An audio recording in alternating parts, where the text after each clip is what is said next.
भारत का सबसे ऊंचा लद्दाख का पठार।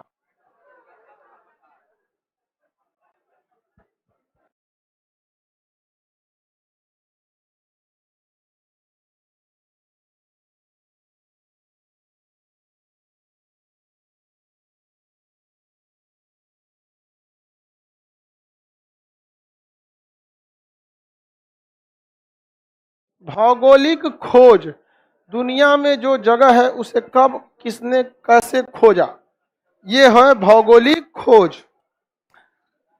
देखिए, भौगोलिक खोज के दो कारण थे। एक, ये लोग पैसे से काफी अमीर हो गए थे यूरोप वाले।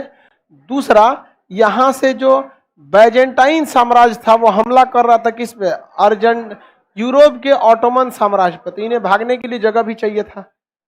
अब इसमें होड़ लग गई नए नए जगहों की खोज करने। दूसरा, यूरोप में कंपास की खोज हो गई जो दिशा बताता है। वहां स्टीम इंजन की खोज हो गई जो स्टीमर वगैरह को चला सकता है। इस वजह से दूसरे जगह जाना आसान हो गया। इसमें सबसे पहले आया था स्पेन का कोलंबस। स्पेन का कौन था? कोलंबस। उसने बार्थोलोमियो डियाज, वास्को डिगामा, तस्मान, कुक, मार्को पोलो, ये लोग बहुत प्रमुख थे खोजने में। ये है छोटा सा जगह पुर्तगाल, और इसके बगल में ये बड़ा वाला स्पेन। आइबेरिया प्रायद्वीप पर ये दोनों आते हैं। आपको तो आइडिया हो ही गया होगा यहाँ तक में। ये छोटका वाला क्या है? पुर्तगाल। और ये वाला स्पेन। स्पेन से कौन सा देश अलग होना चाह रहा है? कैटालोनिया। कौन अलग होना चाह रहा है? बार्सिलोना उसकी राजधानी बनेगी अलग अगर हो गया तब।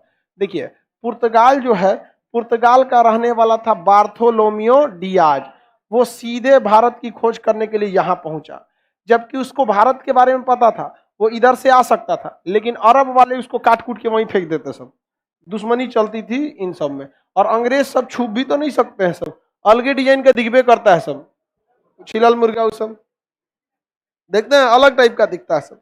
और इंडिया और अरब वालों में तो नहीं खप पाएंगे सब वो सब। तो बार्थोलोमियो डियाज भारत की खोज करने आया और यहाँ आकर लौट गया।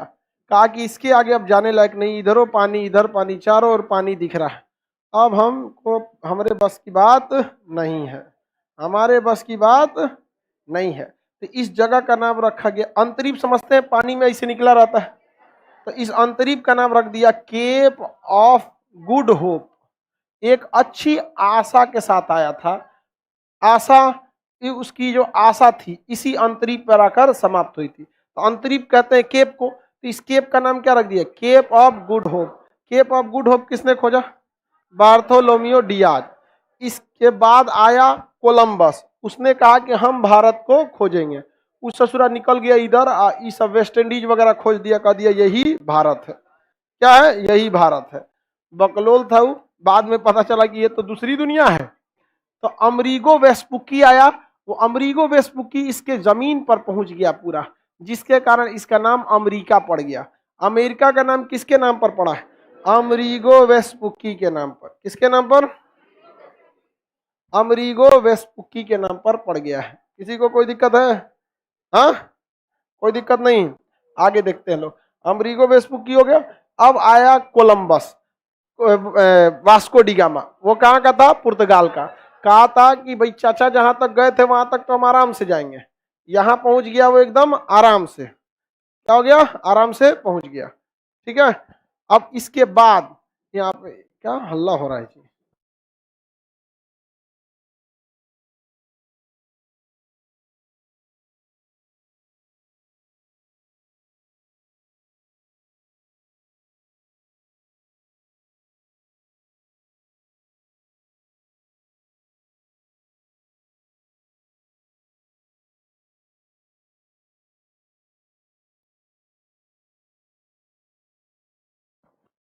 और होशियार है बकलोल, कह रहा है कि वहां मंदिर उधर रिपेयरिंग हो रहा है, उसका आवाज आ रहा है। दे तरीके ये बिल्डिंग हिल रहा है, होगा पता नहीं चल रहा है। कुल कोयलासी हमारे पास आता है। देखो ध्यान से, बार्थोलोमियो डियाज यहां तक पहुंचा। उसी का देखा देखी कौन पहुंच गया? Vasco D gamma. और यहां उसको एक गुजराती व्यापारी मिल गया, उसने कह दिया कि सीधे जाओ, क्या मिलेगा? भारत। और सीधे गया, उसको क्या मिल गया? भारत। अब भारत का कौन सा राज्य मिला? हाँ, केरल। कौन सा राज्य मिला? केरल। केरल कौन सा राज्य मिल गया? केरल। केरल के कालीकट बंदरगाह पर इसका बहुत ही भव्य स्वागत हुआ, क्योंकि एकदम अंग्रेज टाइप का लग रहा था, गोल्ड टोपी पहना था, एकदम टाई हुई लगा के, और खूब इंग्लिश बोल रहा था। इसे कह लो कि ये तो अच्छा आदमी है ये। और वही आके सब हल्ला कर दिया, किसको? यूरोप वाले को। अकुल चलाया सब कहाँ? भारत में, रद्द कर दिया सब। वास्को डी, अगर आदमी को पता रहता कि इतना कांड करेगा, मार के इसको उघारे भेजना चाहिए। कहां पर? यूरोप में। कोनो नहीं आता से कहता अरब वाला से ज्यादा खचरा यही है सब। हम लोग गुलाम नहीं हुए रहते तो। आगे बढ़ जाए, चलिए अब आगे देखते हैं। तो बताइए, अमेरिका की खोज Columbus, Cape of Good Hope की खोज बार्थोलोमेव डियाज, भारत के समुद्री मार्ग की खोज वास्को डी गामा। कुक ने किसका खोज किया? न्यूजीलैंड और ऑस्ट्रेलिया। एडम कुक ने न्यूजीलैंड और ऑस्ट्रेलिया। एडम कुक, न्यूजीलैंड और ऑस्ट्रेलिया। न्यूजीलैंड और ऑस्ट्रेलिया लिखा है कि नहीं लिखा है? जेम्स कुक, हाँ एडम कुक बोलते हैं। जेम्स कुक ने किसका खोज किया? ऑस्ट्रेलिया और न्यूजीलैंड। James cook.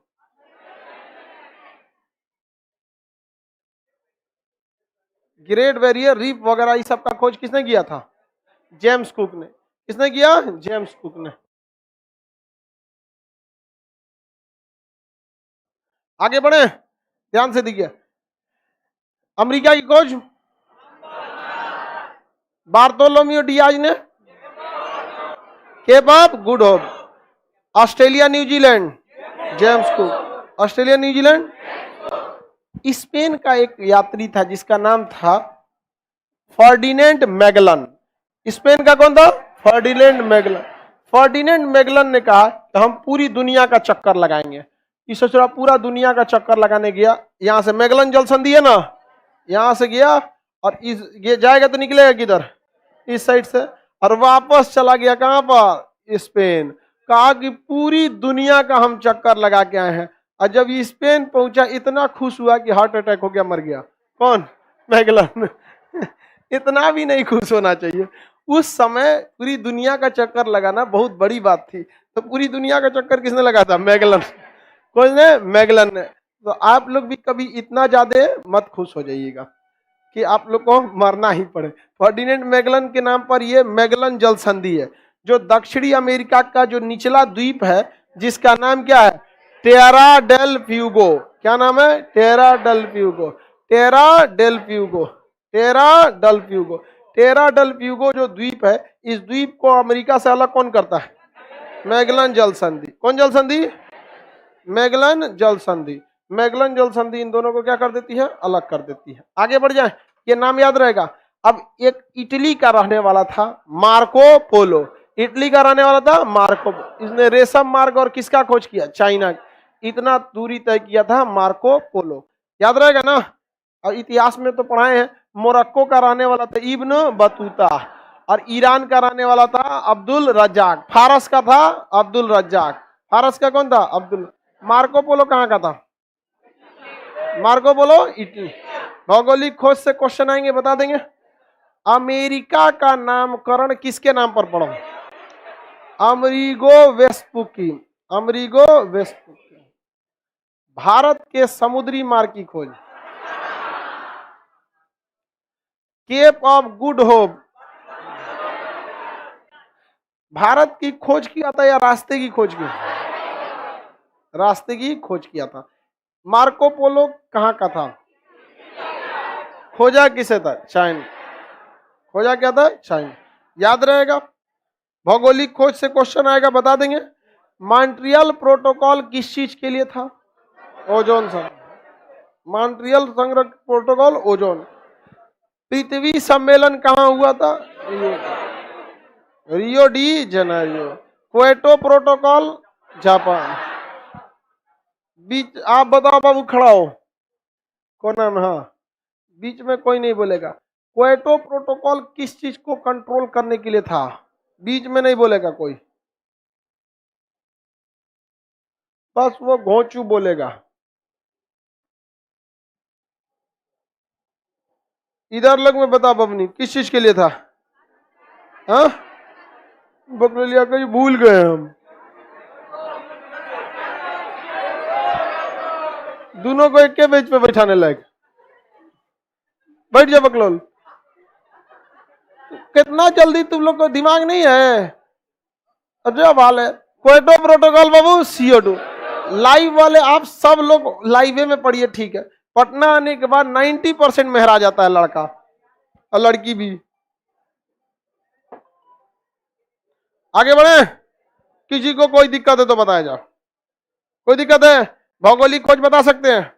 अब इसके बाद है मानचित्र की प्रमुख रेखाएं। क्या चीज? कैब्रेल ने क्या खोजा था? ब्राजील। कैब्रेल ने क्या खोजा? ब्राजील। कैब्रेल ने ब्राजील। Cabral Brazil.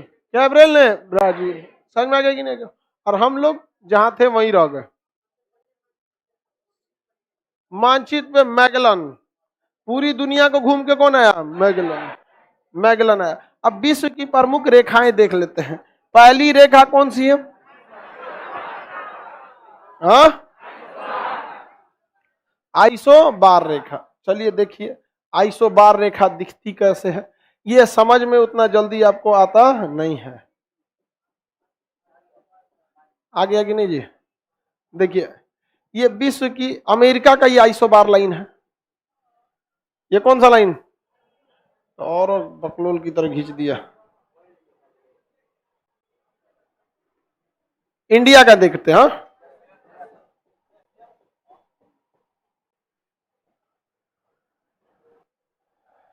ये है भारत का आइसोबार लाइन।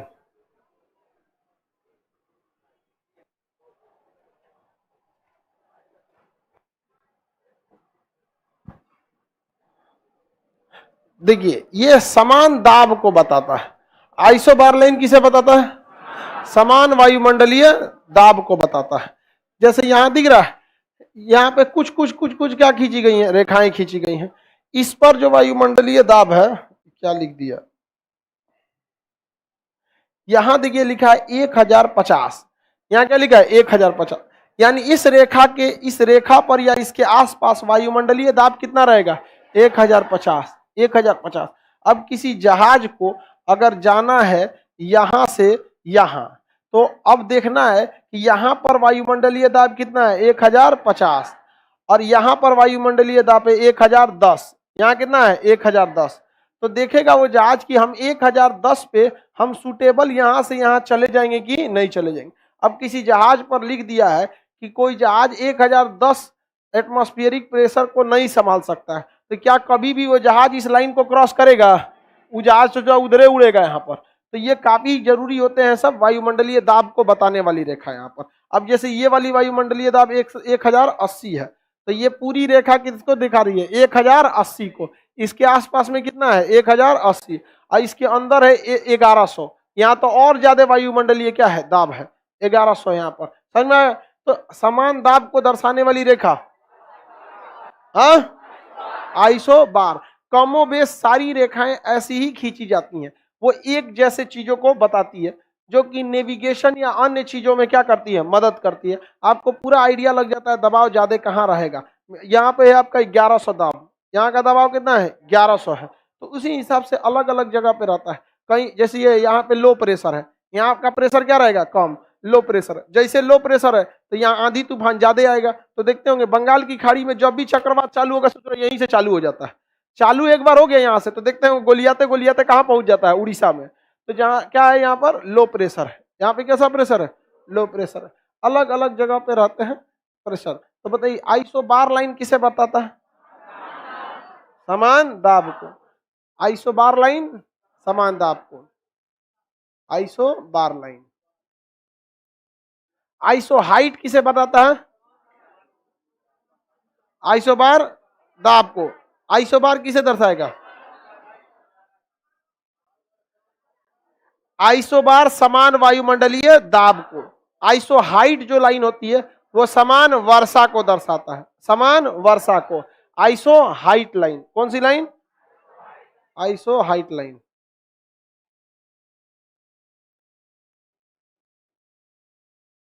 समान वर्षा वाले क्षेत्र को कौन दर्शाता है? Iso height line. जहां जहां से वो रेखा गुजरेगी वो समान किसको दर्शाने लगेगी? वर्षा की मात्रा को। वहां जैसे ये मौसम विभाग वाला इस नक्शा का ज्यादा यूज किया जा करता है। देखिए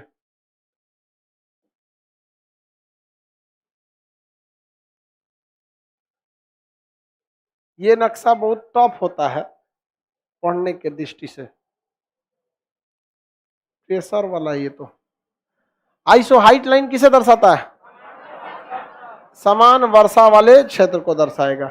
जैसे ये इतना एरिया में वर्षा एक ही जैसा होगा, यहाँ वाले एरिया में 160 सेंटीमीटर की वर्षा हो जाएगी। अब ये वाला जो एरिया है इसके आसपास में कितने सेंटीमीटर? 100 सेंटीमीटर की वर्षा हो जाएगी।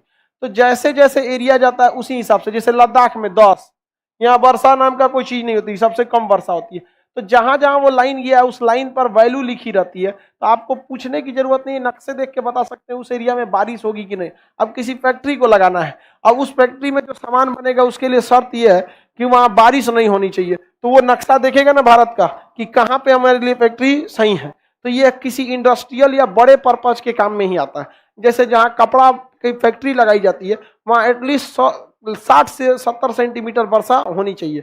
अब यहाँ देखिएगा 60 से 70 सेंटीमीटर के आसपास अहमदाबाद में है, तो सूती वस्त्र का मैनचेस्टर इसे मुंबई को, और सूती वस्त्र की राजधानी अहमदाबाद को कहते हैं। और यहाँ पे भी लगभग वर्षा अच्छी खासी हो जाती है। अहमदाबाद सूती वस्त्र की राजधानी किसे कहते हैं? भारत का मैनचेस्टर अहमदाबाद, हम उल्टा बोल दिए क्या? और सूती वस्त्र की राजधानी क्या है? मुंबई। तो ये मैनचेस्टर होता है कपड़ा के लिए। तो बताइए क्या अभी कपड़ा उद्योग को लगाना रहेगा तो आप कहीं ऐसे जगह पे लगाएंगे जहां वर्षा ही कम हो रही है? नहीं लगाएंगे यहाँ पे। तो ये काफी हेल्प करता है। तो आइसो हाइट लाइन क्या बताता है? वर्षा को। याद कैसे रखेंगे? वर्षा जब भी होता है कहां से होता है? हाइट से। वर्षा जब भी होगा हाइट से। आइसो होल लाइन, समान धूप की मात्रा को। बादल में जब होल रहेगा तभी ना धूप आएगा। तो याद रखने का ट्रिक क्या? Iso hole line, isotherm line, समान तापमान। समान तापमान, थर्मामीटर से तापमान नापते हैं। आइसोहोल धूप। आइसोहोल नहीं है क्या उसमें धूप? आइसोहोल लाइन नहीं है? नहीं है, कोई बात नहीं, समझिए ध्यान से। इधर लाइन है, आइसोहेलाइन है, वो समुद्र के खारापन को दर्शाता है। मेरी ओर ध्यान से देखिए। आइसो हाइट लाइन किसे दर्शाएगा? वर्षा को। आइसोथर्म लाइन, समान तापमान। आइसोथर्म लाइन समान तापमान, आइसोथर्म समान तापमान को बताता है।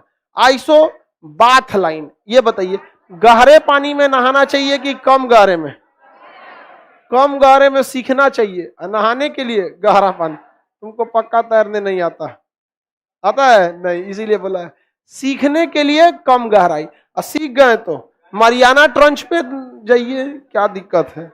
हाँ, जाएंगे मरने के बाद एक ही बार पता नहीं चले कहाँ गया।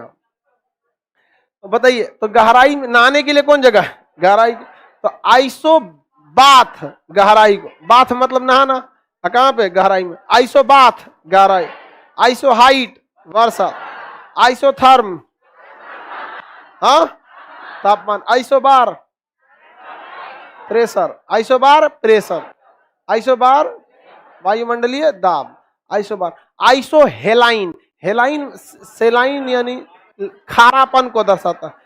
समुद्र में जहां जहां नमक ज्यादा पाया जाएगा, जहां कम पाया जाएगा, उसको दिखाने वाली लाइन को क्या कहेंगे? आइसो हेलाइन। आइसो हेलाइन, आइसो हेलाइन, याद रहेगा। आगे बढ़े, किसी को कोई दिक्कत हो तो बोलिए। आइसो हेलाइन किसे दर्शाता है? खारेपन को। आइसो हाइट वर्षा, आइसोथर्म, आइसो बाथ समान गहरा, आइसो बार, आइसोनेफ बादल, आइसोनेफ बादल। जहां जहां बादल ज्यादा पाए जाएंगे उसे क्या दर्शाएगा? आइसोनेफ से, आइसोनेफ लाइन से। और जहाज के पायलट को मना किया जाता है उस एरिया में नहीं जाने का। जहाज के पायलट जो होता है उसके रडार पर क्या दिखा देता है? बादल दर्शा देता है उसको। जहाज के आगे डॉपलर रडार स्क्रीन जो होता है, डॉपलर रडार होता है मौसम के लिए।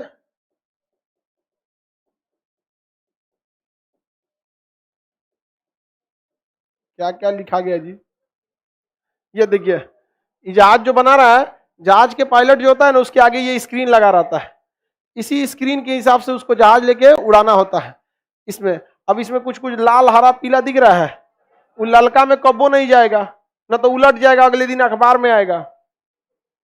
समझ में आ गया? दिख रहा है ये अलग अलग टाइप के रडार जो दिखा रहे हैं, ये जहाज के पायलट के होता है। अब इसमें दो तरह का रडार है, आप देखिए। एक होता है जो पायलट के पास नहीं बल्कि एटीसी के पास होता है। जहाजिया का थुथुर देख रहे हैं, ये थुथुरुए में रडार लगा होता है अगवा का। ये जो थुथुर होता है, देखिए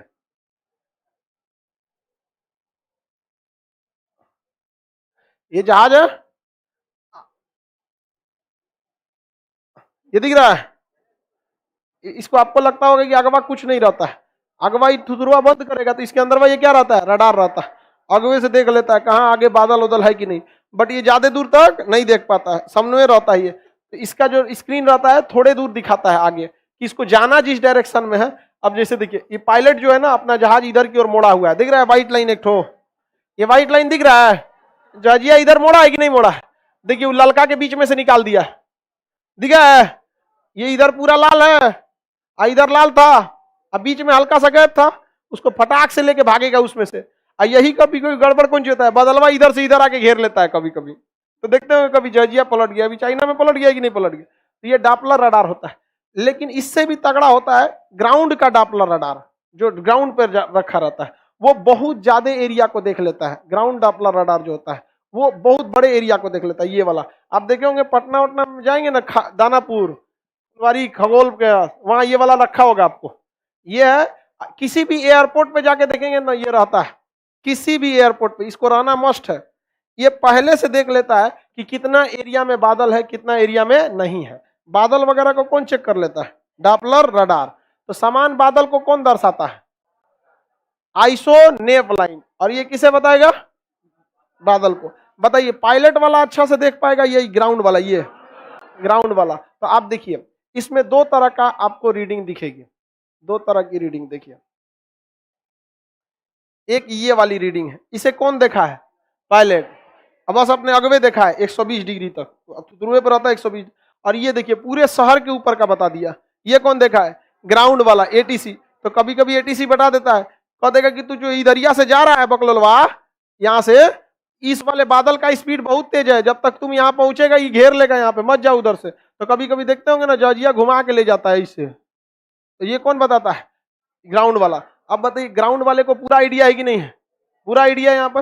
अब यहाँ से कोई जहाज जाएगा, उसको लगेगा अरे चलो ना इधर से, इधर तो खाली दिख रहा है, अगवा जाके पहुंच जाएगा कि नहीं पहुंच जाएगा। तो एयर ट्रैफिक कंट्रोलर वाला बताते हैं एटीसी वाला कि मत जाओ उधर, क्या है? बादल है। नहीं तो बहुत हाइट पे कह देता है एकदम हाइट पे चल जाओ, समताप मंडल के ऊपर एकदम, तो दिक्कत नहीं होगा। अब किसी का एयरपोर्ट में यही है तो तो भेज देता है दूसरे शहर पे कि चल बहुत दिक्कत है यहाँ पे। अभी नॉर्मल रहेगा तो ठीक है, नहीं तो कहाँ भेज देगा? दूसरे जगह। दिल्ली उतरना रहेगा ना तो आपको भेज देगा अहमदाबाद या जयपुर, वहीं खड़ा कर देगा अगर मौसम बहुत ज्यादा खराब है तब। और नॉर्मल रहता है कंट्रोल, जहाज के कंट्रोल भर का तो उतरवा देता है कभी कभी। आगे बढ़ जाए। डॉपलर बताइए, तो आइसोनेप लाइन किसे बताता है? बादल को। आइसोनेप लाइन बादल। आप लोग एनडीए या सीडीएस का जब एग्जाम क्लियर करेंगे ना, तो आपको कॉल किया जाएगा एसएसबी इंटरव्यू के लिए, सर्विस सिलेक्शन बोर्ड। और जो उसमें एयरफोर्स के लिए प्रेफरेंस भरे होंगे उनको सबसे पहले पीएबीटी टेस्ट कराता है, pilot aptitude and battery test, PABT test. ये टेस्ट लाइफ में इंसान बस एक ही बार दे सकता है, क्योंकि ये नेचुरल गुण होता है, ठीक है, कि आप जहाज उतार सकते हैं कि नहीं। और जब उतारिएगा तो आपको ऐसे ही टेस्ट पे बैठा देगा इस टाइप में कि आप जहाज उतार सकते हैं कि नहीं उतार सकते। हम लोग जब गए थे लोग एनडीए देने के लिए तो दिया था लोग ये सब पीएबीटी टेस्ट वाला, pilot aptitude and battery test, वहां पे। आगे बढ़ते हैं। आइसोनेप लाइन किसे बताता है? बादल। आइसोनेप, आइसोथर्म, आइसोथर्म तापमान, आइसोथर्म, आइसो हाइट, आइसोबाथ, आइसोनेप, आइसोहेलाइन खारापन, आइसोहेलाइन खारापन, समुद्र का खारापन। आइसोप्रेक्ट जनसंख्या, आइसोप्रेक्ट जनसंख्या, आइसोप्रेक्ट जनसंख्या, जहां की जनसंख्या ज्यादा है वहां रेखाएं घना हो जाएंगी, जहां कम है वहां की क्या हो जाएंगी, कम हो जाएंगी। आइसोप्रेक्ट लाइन किसे बताती है? आइसोप्रेक्ट लाइन। आगे बढ़े, किसी को कोई दिक्कत नहीं है, सारी लाइनें हो गई। अब एक और लाइन बताइए, कंटूर लाइन। कौन सी line? Contour line. Contour line या इसे डेटम लाइन कहते हैं, ये किसे बताता है? ऊंचाई को।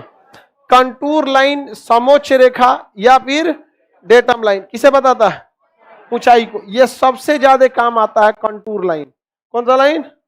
Contour line. ये सेना के काम में आता है कंटूर लाइन।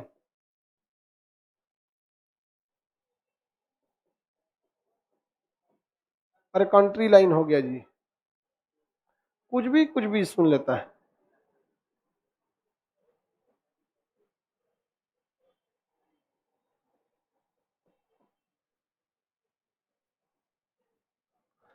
ये कंटूर लाइन होता है किसी भी जगह का। ये ऊंचाई वगैरह को दर्शाता है, काफी थोड़ा सा टिपिकल होता है, ये कार्टोग्राफी में पढ़ना होता है। जब आपको कार्टोग्राफी पढ़ेंगे ना पीजी वगैरह का क्लास में ज्योग्राफी में, तो आपको कंटूर लाइन का पूरा मैप बनाना होता है। इस आधार पर ही पता चलता है कि कहां पर नदी है, कहां पर नाला है। जैसे सेना है ना, सेना को अगर जाना रहता है कहीं हमला करना है, जैसे यूक्रेन हो गया कहीं पे भी, तो आपको सबसे पहले वहां का क्या दिया जाएगा? कंटूर लाइन दिया जाएगा। और इस कंटूर लाइन को पढ़ के हिसाब से आपको पता करना पड़ेगा कहाँ नदी है, कहाँ पे जमीन ज्यादा ऊंचा है, कहाँ कम है, कहाँ रात में टेंट डालने लायक है, कहाँ नहीं। ये हाइट को बताता है कंटूर लाइन। ये काफी तो ऐसा टॉप हो जाता है कंटूर लाइन। यहाँ पर कंटूर लाइन ये हो गया जहां पर बहुत ज्यादा पास पास कंटूर लाइन आ जाते हैं, वहां की जमीन उबड़ खाबड़ है। जहां दूर दूर है, जैसे यहाँ देखिए समतल है, यहाँ थोड़ा दूर पे है ना, यहाँ पे देखिए एक कंटूर लाइन यहाँ है, एक यहाँ है, इसके बीच में अच्छा खासा गैप है, तो यहाँ मैदानी भाग ज्यादा है। अब यहाँ देखिए लाइन से कंटूर रेखा है, तो यहाँ पे उबड़ खाबड़ जमीन ज्यादा है, क्योंकि जब उठेगा तो उसका वैल्यू अलग होगा, धसेगा तो उसका वैल्यू अलग होगा, फिर उठेगा तो अलग होगा, तो सबके लिए अलग अलग रेखा खींची जाती है। तो कंटूर लाइन या डेटम लाइन या समोच्च रेखा किसे बताती है?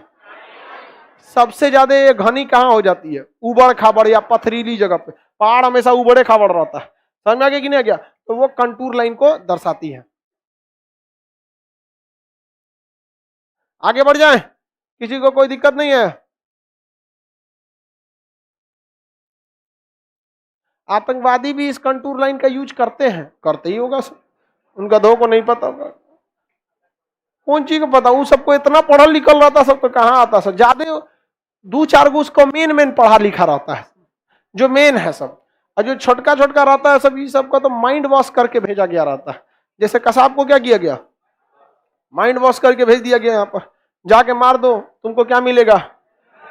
जन्नत मिले, मिल गया होगा। हाँ हाँ, एक से आतंकवादियों को थोड़ा भी दिमाग नहीं होता। एक बात बताओ, अगर तुम किसी को मेरा नाम लेके गोली मार दोगे तो कौन फंसेगा? हम ही ना फंसेगा। खान सर की जय, दाएं दाएं चार को मार दिए, कौन फंसेगा? खान सर फंसेंगे। तो बम मारेगा अल्लाह अकबर करके, किसको फंसा रहा है? हाँ, वो अल्लाह से सोच रहा है उसको जन्नत देगा, चार जूता मारेगा, छोटा हमारा फंसा के आया है तुम। बताओ, ये तो दिमाग है? नहीं है यार। जिसका नाम लेके आप हत्या करेंगे उसको फंसना ठीक से। तो बताइए, वो गलत काम कर रहा है, उसपे से भगवान का नाम ले रहा है, अल्लाह का नाम ले रहा है। अच्छा काम में लो ना, गलत काम में क्या लेता है? जितना बुद्धि रहेगा उतने ना करेगा। इतना बुद्धि रहता तो किसी का जान लेता जी। अब उसको कौन समझाएगा? आप समझाने जाएंगे ना तो आप वही को शांत कर देगा। हमारा तो अलग से खोजता है सब। हमको अगर मिल गया ना उन सबको, तो हमको अच्छा से इलाज करेगा सब। आगे देखते हैं, ये कंटूर लाइन समझ में आ गया कि नहीं आ गया? किसी को कोई दिक्कत? कोई दिक्कत नहीं ना कंटूर लाइन से? अब सारी रेखाओं से क्वेश्चन पूछा जाएगा, बता देंगे।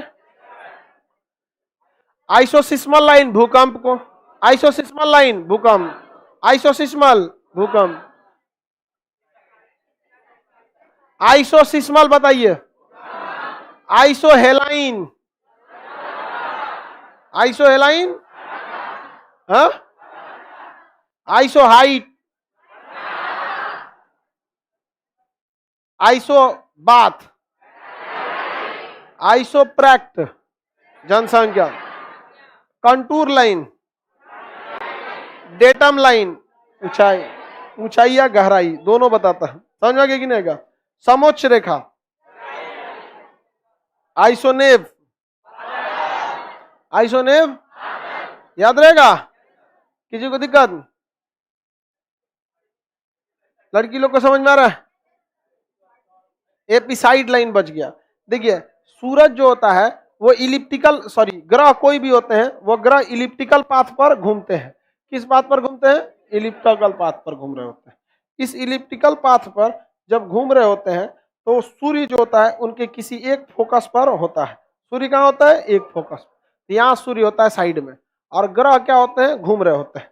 तो ग्रह कभी पास आते हैं और कभी दूर चले जाते हैं। जैसे यहाँ दूर हो गया, और कभी कभी ये क्या हो जाते हैं? पास आ जाते हैं।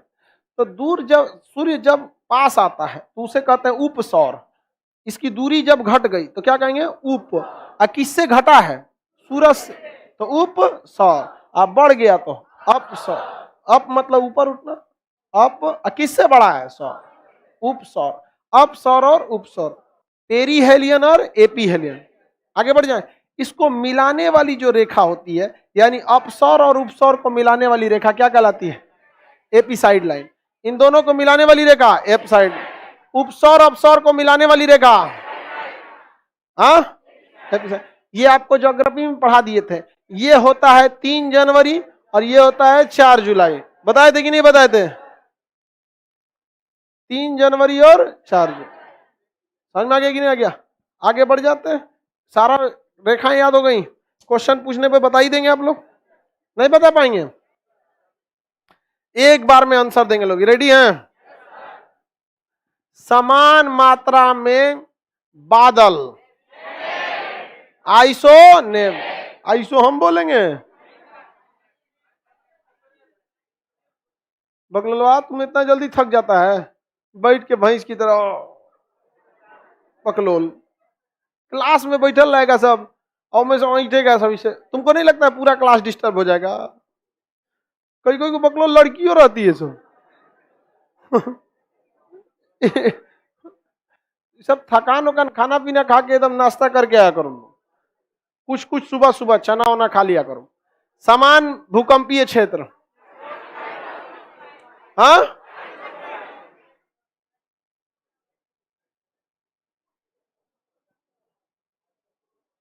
समान जनसंख्या, अवसर उपसौर, समान गहराई, आइसो बात, समान ऊंचाई, कंटूर या समोच्च रेखा, डेटम लाइन। आइसो बोल के भूला गया सो जा। कंटूर लाइन, कंटूर लाइन जनसंख्या को दर्शाएगा। आइसोथर्म, आइसोहेलाइन, समान मात्रा में लवण। रेखा याद रहेगी मानचित्र की। भूले भटके इससे एक आध सवाल आते हैं, इन सवालों को आपको छोड़ना नहीं। किसी को दिक्कत? अगला देखते हैं हम लोग, नदियां, विश्व की प्रमुख नदियां। ठीक है, आप सबके पास एक सादा नक्शा में इसको बनाइएगा। ठीक है, किसमें? नदियों को। सादा नक्शा में क्या बनाना है? नदियों को। विश्व की प्रमुख नदियों को किसमें बनाना है? हाँ, ब्लैंक मैप में। किस मैप में? ब्लैंक। सबसे पहला कौन सा? मैकेंजी नदी, नॉर्थ अमेरिका के। देखते हैं कौन सी नदी बाबू? मैकेंजी नदी। कौन सी नदी? मैकेंजी नदी। मैकेंजी नदी कौन सी नदी? कौन नदी? मैकेंजी नदी। अमेरिका और कनाडा में बहती है। यानी मुख्य रूप से आप इसे किस राज्य में कहेंगे? अलास्का। मुख्य रूप से किसे कहेंगे? अलास्का। अलास्का अमेरिका से पहले किसका था? समझ में आ गया कि नहीं आ गया? ये दुनिया के सबसे बड़ा बेवकूफी किया किसने? रूस ने। यहाँ पूरा पेट्रोलियम भर गया है, और अगर अमेरिका कमजोर देश रहता ना तो रूस मार के ले लेता, कह देता है कैंसिल। हाँ, अब सी हो तो पैसा वापस। कैसे गांव में कभी कोई बात होता है तो ना दोबारा अपसी हुई दोबारा। तो मैकेंजी नदी हो गया कहां पे? मैकेंजी नदी, मैकेंजी। नेल्सन नदी कनाडा, नेल्सन नदी Canada, Nelson, Nelson. Mississippi America, Missouri America, Mississippi Missouri, ये कौन सी नदी है? मिसौरी। ये मिसिसिपी। कितने लोग बता सकते हैं? ये टेनेसी। कौन सी है? टेनेसी। कौन सी नदी? ये कौन नदी है? टेनेसी। ये मिसिसिपी, ये नेल्सन मैकेंजी। बेचारा बकुला खोज रहा है सेंट लॉरेंस नदी, अभी तक मिल ही नहीं रहा है। बार बार वो सेंट लॉरेंस बोल रहा है, सेंट लॉरेंस अभी तक उसको नहीं मिला। जब बोल रहे हैं ये कौन? Saint Lawrence. बता बकुला, ये मिसिसिपी, ये मिसौरी। लाइव वाले बताएंगे लोग। ये नदी उधर मैकेंजी नदी, ये नदी बोली तो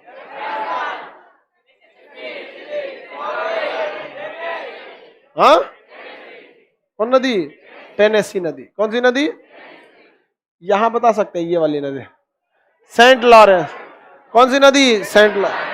ये सेंट लॉरेंस कौन नदी है? सेंट। बताइए सेंट लॉरेंस नदी पर कौन सा जलप्रपात? सेंट लॉरेंस नदी पर नियाग्रा जलप्रपात, सेंट लॉरेंस नदी पर नियाग्रा जलप्रपात। ये नदी बोलिए। टेनेसी। कौन सी है? टेनेसी। इन अमेरिका की सबसे बड़ी नदी, ये यहां जाने के बाद कई भाग में इसे फैल जाती है, तो लगता है किसी मुर्गी का पैर है। मुर्गी का पैर देखे ना, तो उसे पक्षीपाद मतलब पक्षियों का पैर, तो पक्षीपाद डेल्टा कौन सी नदी बनाती है? पक्षीपाद डेल्टा, पक्षीपाद डेल्टा मिसिसिपी नदी। किसी को कोई दिक्कत? मिसिसिपी की सबसे बड़ी सहायक बताइए, यहां ये कौन सी नदी होगी? है कौन नदी? कोलोराडो नदी। कोलोराडो नदी द्वारा बनाया गया गड्ढे का नाम ग्रैंड कैनियन। कोलोराडो नदी द्वारा बनाया गया गड्ढा ग्रैंड कैनियन। ग्रैंड कैनियन किस देश में? ग्रैंड कैनियन किस नदी पर? किस नदी पर? कोलोराडो। ग्रैंड कैनियन क्या चीज है? गड्ढा है। आपको दिखाए थे ना गड्ढा, ग्रैंड कैनियन का गड्ढा दिखाए थे। किस नदी पर है? किस नदी पर? किस देश में? किस देश में? इसमें नहीं था, गड्ढा ऊपर गया। ओ माय गॉड,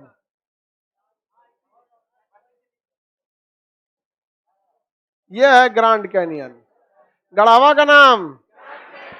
आई जो नदियां निचवा है कोलोराडो नदी।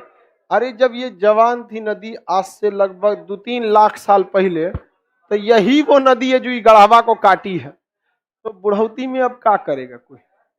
अब इसका समय क्या हो गया? नहीं बचा। तो अभी आप लोग अपने युवा अवस्था में, तो अभी आप लोग पढ़ाई पर ज्यादा ध्यान दीजिए, नहीं तो आप लोग खुद गढ़ा हो जाएंगे। आगे बढ़े, बताइए ग्रैंड कैनियन किस नदी ने बनाया?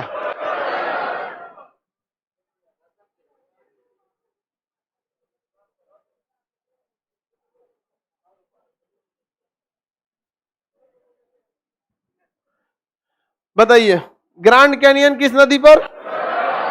अमेरिका की सबसे लंबी नदी,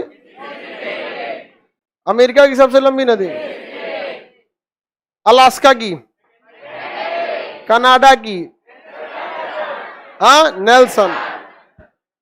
नियाग्रा जलप्रपात, एंजिल जलप्रपात, वो तो नीचे है दक्षिण भारत में। पक्षीपात डेल्टा,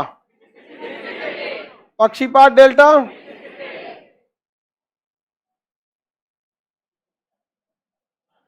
अमेरिका की सबसे लंबी नदी कौन नदी? मिसिसिपी नदी। दक्षिणी अमेरिका देखा जाए, दक्षिणी अमेरिका में, दक्षिण अमेरिका की सबसे बड़ी नदी अमेजन। दुनिया की सबसे बड़ी नदी अमेजन, बड़ी नदी में अमेजन है। दुनिया की सबसे बड़ी नदी, दक्षिण अमेरिका की सबसे बड़ी नदी, दुनिया की सबसे लंबी नदी। हाँ लंबी बोलेगा तो नील नदी। बड़ी में क्या होता है? चौड़ाई वगैरह सब। समझ आ गया कि नहीं? क्या समझ आ गया? अब जैसे अमिताभ बच्चन लंबा है, अखली बड़ा है, मतलब बड़ा में सब चीज देखा जाता है। कुतुब मीनार लंबा है, लाल किला बड़ा है, कुतुब मीनार से ऊंचा ताजमहल है। समझ में गया? ताजमहल ज्यादा ऊंचा है, कुतुब मीनार ज्यादा ऊंचा नहीं है, लेकिन कुतुब मीनार में बाकी कुछ दिखबे नहीं करता है, खाली यूं तो लगता है बहुत लंबा है। ताजमहल बहुत बड़ा है, भव्य है, सुंदर है, हम देखे नहीं है लेकिन है। ताजमहल आगरा हम कई बार गए, लेकिन मतलब टाइम ही नहीं मिला देखने का। अब कौन जाए खाली एगो प्रॉपर ताजमहल देखने के लिए। आगे बढ़े। दुनिया की सबसे बड़ी नदी, सबसे लंबी नदी,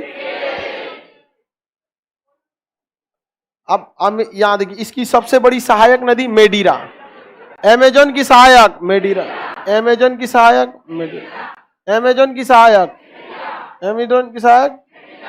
अब वेनेजुएला में एक नदी है ओरोनिको, वेनेजुएला में ओरोनिको, वेनेजुएला में इसकी सहायक है कोरोना, इसकी सहायक है कोरोना, इसकी सहायक कोरोना। और उसी पर एक झरना है एंजिल जलप्रपात, गढ़ावा का नाम एंजिल जल, दुनिया का सबसे ऊंचा जलप्रपात एंजिल जलप्रपात। यह किस नदी पर है? ओरोनिको की सहायक कोरोना नदी पर, ओरोनिको की सहायक कोरोना नदी पर, ओरोनिको की सहायक कोरोना नदी पर, ओरोनिको की सहायक कोरोना, अमेजन की सहायक, मिसिसिपी की सहायक, नियाग्रा जलप्रपात, ग्रांड कैनियन, अलास्का की सबसे बड़ी नदी, कनाडा की सबसे लंबी, कनाडा की, वेरी गुड, दुनिया की सबसे बड़ी नदी, दुनिया की सबसे लंबी, कौन सी बोला है तुम बताओ? बीच में नहीं बोलो। दुनिया की सबसे बड़ी और सबसे छोटी सबसे लंबी नदी बताओ। ठीक है, बगला पड़ता है, समझ में आया? चलो अब ध्यान देते हैं लोग आगे। इसमें दक्षिणी अमेरिका में और भी छोटी छोटी नदियां हैं। पैराग्वे में पैराग्वे नदी है, एगो पराना नदी है। पैराग्वे में 2 नदियां, पैराग्वे और पराना, पैराग्वे और पराना, पैराग्वे और पराना। एक मछली पाई जाती है यहाँ पे, पराना नदी। कौन सी? पराना नदी। कुछ बहुत कटहा है वो, कटही, बहुत कटही है वो। पानी में अगर कोई जाता है घेर ली सब ना, तो दांते काट के उतना खा जाती है, हड्डी तोड़ देती है सबसे, अगवा दांत रहता है। पराना नदी। दुनिया की सबसे खतरनाक नदी कौन सी है? पराना नदी है। हाँ, खा जाएगी सब, बहुत खतरनाक नदी होती है सर। हाँ, पराना फिश, पराना फिश, देखो यही है, देखिए दतवा दिख रहा है, एकदम खतरनाक होते है। देखो अंगुरिया खा गई है, ये गया था सीबीएसई वाला, एक खा गई अंगुरिया, आई पकड़ ले बकलोलवा। कौन नदी है ये? मछली का नाम पराना नदी। तो पैराग्वे और पराना नदी कहाँ है? पैराग्वे में, पैराग्वे में। अमेजन के जंगलों में कौन सी मछली पाई जाती है? पिराना नदी। नील नदी, ये अमेजन नदी में और कुछ मात्रा में समुद्रों में पाई जाती है। छोटी साइज की होती है, बहुत बड़ी नहीं होती। एक दांत आदमी की तरह दिख रहा है, शेर की तरह, और काट के बड़ी तेज खा जाते हैं सर। ये हड्डी उड्डी सब सहिते काट लेती है।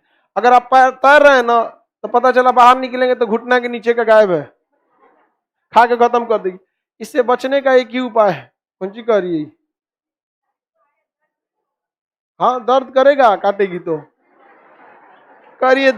मतलब इसको पैर कटने का कोई टेंशन नहीं है, मेन टेंशन है कि काटेगी तो दर्द करेगा कि नहीं करेगा। गजब दिमाग लगाती है सर लड़की सब। इस मछली पालने के लिए पूछ रही हो? इसको लेके जाओ एक्वेरियम में पालना। इससे बचने का उपाय ये है कि ये अनहरी होती है। कौन? ये। इसके देखने की क्षमता बहुत ही कम होती है। अमूमन जो जानवर होते हैं शाकाहारी, उनका आँखिया जो होता है यहाँ साइड में होता है, यहाँ पे, ताकि वो ज्यादा एरिया को देख सके। गाय भैंस को देखिएगा ऐसे होता है यहाँ साइड में। और जो मांसाहारी होते हैं उनका सामने में होता है, ताकि वो ज्यादा दूर ना देख सके, बट जिसको देखे फोकस करे, पेट भरे, काम खत्म हो जाए। इसका ना जो देखने की क्षमता है बहुत ज्यादा नहीं है। बट ये वाइब्रेशन बड़ी अच्छे से जान जाती है, तो इसको देख के भागना नहीं चाहिए, शांति से रह जाना चाहिए यहाँ पर। या तैर रहे हैं तो आराम आराम से तैर के निकल जाइए, लेकिन इस अगर घेर लिए तो किस्मत के भरोसे बचेंगे। इंडिया में ये सब नहीं पाए जाते हैं। सीबीएसई वाला सब में जानवरों अजीब होता है सब।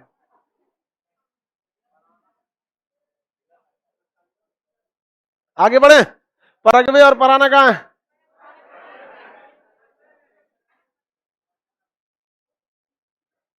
आगे बढ़ जाए, दक्षिण अमेरिका की नदियां हो गई। अंटार्कटिका में कितनी नदियां?